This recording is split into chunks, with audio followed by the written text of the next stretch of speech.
Au plan de votre œuvre, Monsieur Bonnet, depuis une quinzaine d'années, bien sûr, vous êtes passé du dessin à la peinture, de la peinture à la sculpture. Qu'est-ce que ça représente pour vous maintenant, la sculpture? Et ça représente quelque chose que j'ai toujours voulu faire. Pour moi, faire les sculptures, c'est ce que je rêvais toujours de faire. Je n'étais pas capable, c'est pour ça que je ne la faisais pas. Je faisais des encres, des dessins. Je suis allé au rythme de mes possibilités. Je crois qu'aujourd'hui, je la fais parce qu'elle est facile à faire pour moi. Mais faire des murales, faire des sculptures, c'est ce que j'ai toujours voulu faire. Est-ce que, parce que là aussi, c'est un défi, par exemple, de faire un mural plus grand que de faire une sculpture Non, moins imposante? Je ne le vois pas comme un défi. C'est un métier qui est très simple. Une fois qu'on l'a appris, ça ne demande rien de très particulier. Les problèmes, je crois que les problèmes du point de vue de l'artiste, les problèmes de la conception de l'œuvre ou de la création, si vous voulez, sont les mêmes quand on fait un petit dessin que quand on fait une très grande murale.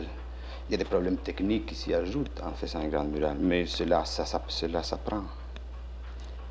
Ce n'est pas un défi. C'est un métier qu'on exerce comme n'importe quel autre métier. Et dans la sculpture, dans la murale, surtout, vous y voyez le véhicule de votre pensée, en quelque sorte. Oui. Et je crois qu'il devrait être un véhicule beaucoup plus courant, beaucoup plus commun. Je crois que tous les artistes, à un moment ou autre, pas nécessairement tout le temps comme moi, mais je crois que nous devrions tous faire de la murale. C'est un moyen d'expression qui est très intéressant. Je crois que ça nous libère beaucoup. On peut faire beaucoup de choses en grand qui nécessairement... Il y a toujours le même problème, le problème du peintre qui fait un tableau et qui lui prend 2, 3, 5 heures de travail. Il faut en recommencer un autre. Il ne peut pas le répéter. Il faut toujours aller à la recherche. Au bout d'une année, on a fait 60, 100 tableaux. Au bout de 10 ans, c'est cette recherche que l'on fait pour 600 tableaux, 700 tableaux. Moi, ça me paraît très épuisant. Tandis qu'en faisant une murale, on y met tellement de notre temps. Je trouve ça beaucoup plus relaxant, faire une murale, que faire 10 murales par année, que de faire 60 tableaux par année. Quand on fait un tableau, s'il est beau ou pas beau, c'est sans importance. On ne le montre pas, on ne le vend pas, on le jette. On fait n'importe quoi avec un tableau. On le fait gratuitement, on le fait pour rien, quoi. On le fait parce qu'on a envie de le faire. Si ça ne sort pas, c'est sans importance. Quand on fait une murale, il faut que ce soit beau, il faut que ce soit bien. On n'a pas le droit de dire « oh, celle-là n'est pas bonne, je m'excuse ». Elle est là pour toujours, elle est payée, elle est là pour toujours, elle est vue de tout le monde.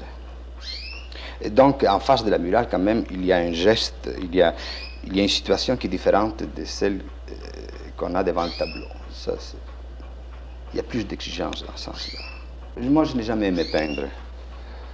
Je n'ai jamais su faire des tableaux. Et ce que je fais, je n'ai pas eu beaucoup de succès. Je n'ai jamais été content ou fier de moi. Lorsque vous faites une murale, est-ce qu'on laisse libre cours à votre imagination d'artiste ou est-ce que quelquefois on vous impose certaines choses? Souvent, on me demande d'exécuter certaines choses. C'est à moi de l'accepter ou de le refuser. Mais disons que dans les 90% de mon travail, j'ai fait l'œuvre que je veux faire. Et très souvent encore, sans maquette, sans projet, sans... le client arrive, il veut une œuvre d'art, point. Je lui fais. Ça, c'est très important. On dit souvent que dans vos œuvres, on croit déceler une certaine hantise de la mort de votre part.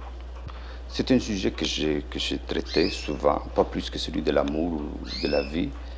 Et je crois qu'on l'a remarqué, je l'ai peut-être traité 4-5 fois. On l'a remarqué parce qu'il nous frappe tous un petit peu, mais ce n'est pas un sujet dont je fais abus. J'ai exécuté à Québec sur des très grandes murales, 12 000 pieds carrés de murales, donc il y en a une dont le thème est la mort, pas plus. Vous exportez beaucoup de vos œuvres à l'étranger. Presque tout ce que je fais s'en va aux États-Unis. Comment expliquez-vous ça, monsieur Bonnet? Mais je crois qu'il y a plus d'Américains qui peuvent commander qu'il y en a, par exemple, de Québécois. Je crois qu'il y a plus de demandes, c'est normal, ils sont plus nombreux, c'est très logique. N'est-ce pas? Il y a plus de construction, donc il y a plus de besoins. Et quelque chose de très sympathique avec les Américains, c'est qu'ils ne demandent pas d'où ce qu'on vient. Actuellement, vous utilisez des techniques, est-ce qu'on pourrait dire qu'elles sont nouvelles ou certaines techniques que vous avez mises au point vous-même? Non, d'ailleurs, la recherche ne m'intéresse pas du tout. Ce que je fais à date, c'est prendre des choses que l'on connaît, le ciment, le styrofoam, le métal, la céramique. Il n'y a aucune découverte dans tous ces médiums-là. Je les emploie très simplement. La seule chose peut-être qui différencie mon œuvre de celle que les autres font, c'est que je cherche à lui donner un sens, à lui donner une signification. Je suis très intéressé à la signification en œuvre d'art. Je crois qu'en ce moment, il y a un grand abus de la ligne pour la ligne droite, les barres, les triangles, les ronds.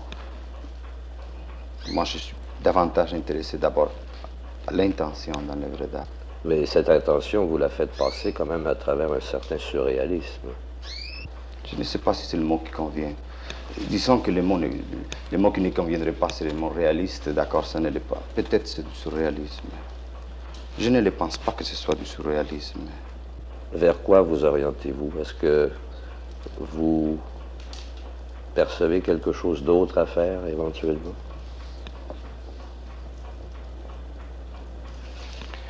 Pas sur le plan pratique. Je crois que je peux passer ma vie à faire des murales.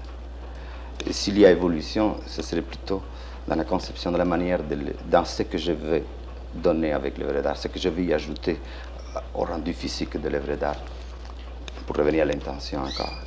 Des sujets et des thèmes que l'œuvre d'art ne touche presque pas ou pas du tout. Et là, peut-être, il y a évolution chez moi, il y a recherche chez moi. Pas tant sur le plan pratique. Je crois que j'ai l'intention, je suis très heureux en faisant de la murale, de la sculpture. Vous êtes un homme heureux. Oui, profondément, je le crois, beaucoup.